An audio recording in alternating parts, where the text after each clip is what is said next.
So now we are moving to the fourth change, the change in the person of pronoun in reported speech. Now person and pronoun of reported speech means in reported speech we have first person, second person or third person. First person means I, we, or me, us, or my, or our.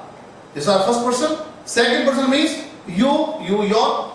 तो अगर reported speech के अंदर कहीं भी I, me, my और we, us, our है और you, your है, उसको कैसे चेंज करते हैं? उसको इस फॉर्मूले के हिसाब से चेंज करते हैं. This formula you can see 1, 2, 3 by SON, son. This formula you can remember by 1, 2, 3 by SON. First, second, third, subject, object, none. Now see example here. This example, he said to me, I will not invite you and him as both of you hate me.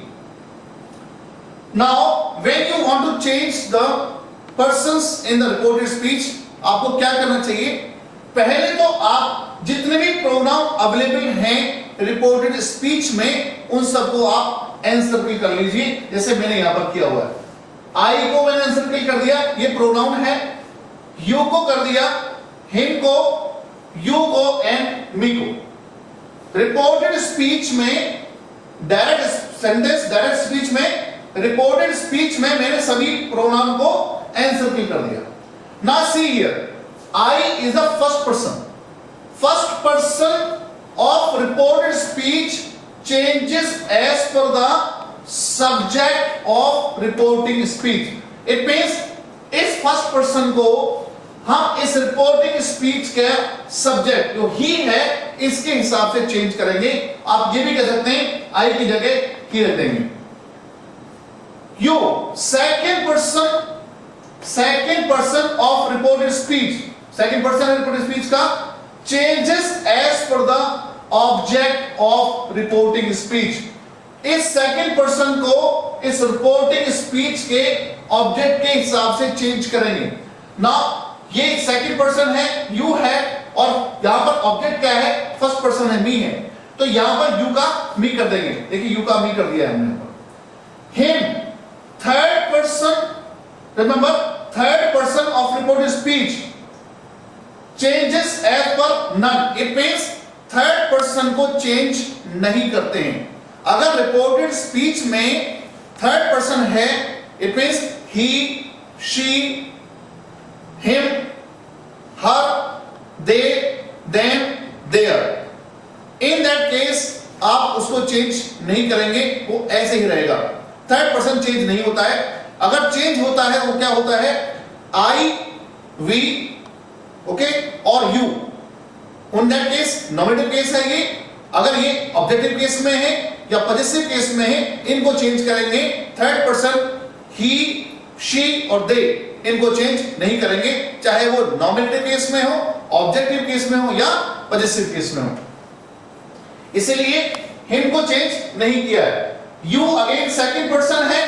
Okay, second person object के हिसाब से change होता है. अब ये ध्यान रखिए, ये मी है और मी का यहां पर अस किया हुआ है. ये अस कैसे हो गया?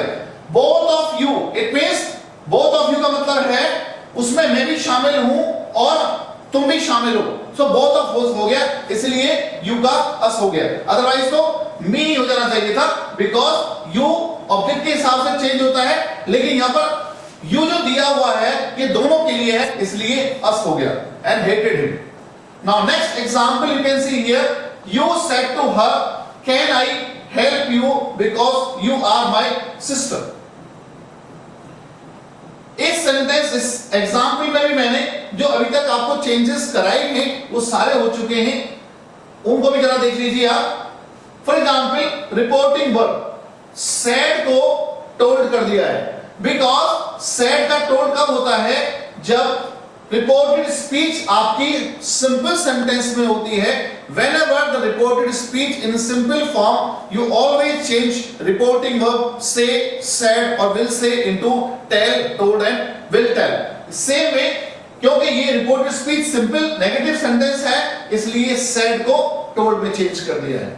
कॉमा इन्वर्टेड कॉमास को हटा दिया गया है बिकॉज सिंपल नेगेटिव सेंटेंस है और यहां पर इसलिए दैट लगा दिया गया है। बिकॉज जब सिंपल सेंटेंस, जब भी रिपोर्टेड स्पीच सिंपल नेगेटिव होती है उस टाइम पर कनेक्टर दैट लगाया जाता है। नाउ पर्सन चेंज मैंने बता दिया है आपको कैसे ये चेंज हुआ है। Now second example, you said to her. Now ये सेंटेंस इंटरोगेटिव सेंटेंस है, कैन से स्टार्ट हो रहा है, हेल्पिंग वर्ब से स्टार्ट हो रहा है, तो सेंटेंस इंटरोगेटिव है, इसीलिए यहां पर रिपोर्टिंग वर्ब सेड का आस्क कर दिया गया है। कॉमा इन्वर्टेड कॉमास हटा दिए गए हैं और इसकी जगह कनेक्टर इफ लगा दिया गया है। बिकॉज आपको मालूम है कि जब सेंटेंस इंटरोगेटिव होता है तो इन दैट केस आप कनेक्टर की जगह इफ या वेदर लगाते हैं, इसलिए यहां पर इफ लगा दिया है। इफ के बाद में हालांकि ये सेंटेंस इंटरोगेटिव है, लेकिन आपको नोट में बताया भी गया है कि कनेक्टर लगाने के बाद में हमेशा सेंटेंस को सिंपल बनाया जाता है, इसलिए आप देखेंगे इफ के बाद में ये सेंटेंस बिल्कुल सिंपल है। You could help her because she was your sister. ये सेंटेंस सिंपल है बिकॉज अगर कनेक्टर के बाद में चाहे सेंटेंस इंटरोगेटिव है चाहे डबल इंटरोगेटिव है, इनडायरेक्ट बनाने के टाइम पर सेंटेंस को बिल्कुल सिंपल बनाया जाता है, इसलिए ये सिंपल बना दिया है। Now see the changes in the person. देखिए आई फर्स्ट पर्सन है, आई किसके साथ से चेंज होगा? हमेशा फर्स्ट पर्सन किसके साथ चेंज होता है? सब्जेक्ट। सब्जेक्ट यू है, इसलिए आई का यू कर दिया गया है। नाउ यू सेकंड पर्सन है, हर के साथ चेंज होगा, इसलिए यू का हर कर दिया है यहां पर। अगेन यू सेकंड पर्सन है, यू किसके साथ चेंज होगा?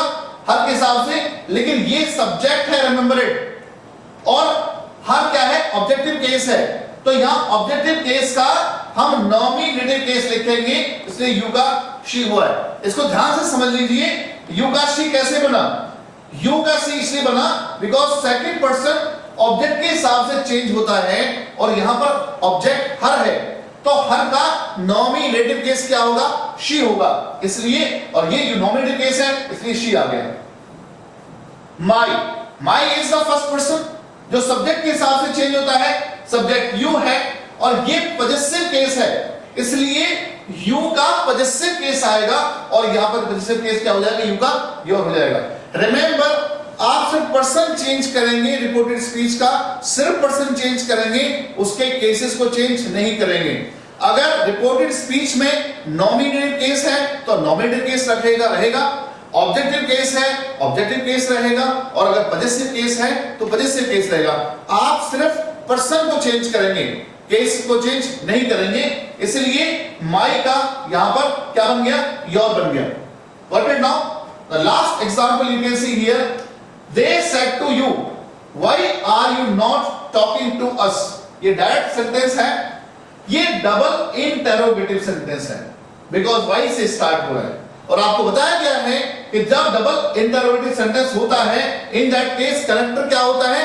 डबल इंटरोगेटिव वर्ड ही होता है कनेक्टर, तो इसलिए यहां पर डबल इंटरोगेटिव कनेक्टर लगा दिया गया है, कॉमा इन्वर्टेड कॉमास हटा दिया गया है, और रिपोर्टिंग वर्ब सेड को आस्क में चेंज कर दिया गया है बिकॉज रिपोर्टेड स्पीच इंटरोगेटिव है।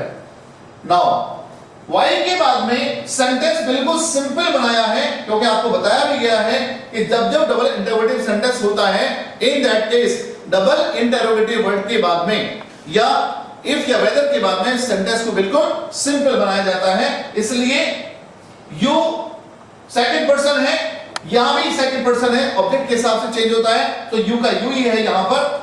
आर का यहां पर मैं आपको बाद में बताऊंगा कि कैसे चेंज हुआ, आर का वर्ब कैसे हो गया। You were not talking to them, us first person है, प्लूरल है, यहां पर सेकंड पर्सन यू, तो यू को हम किस में चेंज करेंगे? अस को किस में चेंज करेंगे?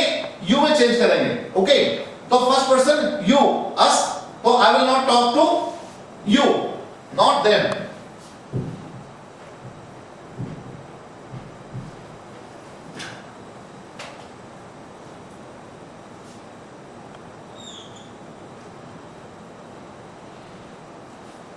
sorry, I am sorry, see it was right.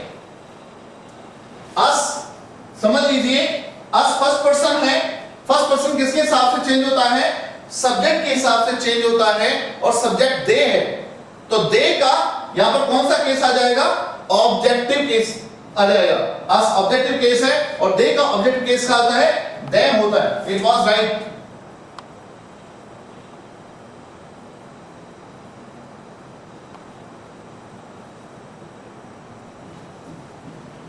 आगे समझ लीजिए इसको। They said to you, why are you not talking to us? Double interrogative sentence है। They asked you why, why के बाद में you का you रहेगा, because you सेकंड पर्सन है और सेकंड यहां भी सेकंड पर्सन ऑब्जेक्ट है, ऑब्जेक्ट के हिसाब से चेंज होता है तो you का you ही रहेगा। तो you were not talking to us, us first person है, we का us ऑब्जेक्टिव केस। अब फर्स्ट पर्सन किसके हिसाब से चेंज होता है, सब्जेक्ट के हिसाब से चेंज होता है, और सब्जेक्ट यहां पर दे है, तो दे का ऑब्जेक्टिव केस क्या होता है, देम होता है, इसलिए टॉकिंग टू देम। तो सेंटेंस हो जाएगा they asked you why you were not talking to them. So like this we will change the reporting verb, removal of comma, putting the connector and the person changes. The last change is the change in the tenses and we'll see now. मुझको कल बुखार था, remember here also, because यहां पर ये objective case आ रहा है,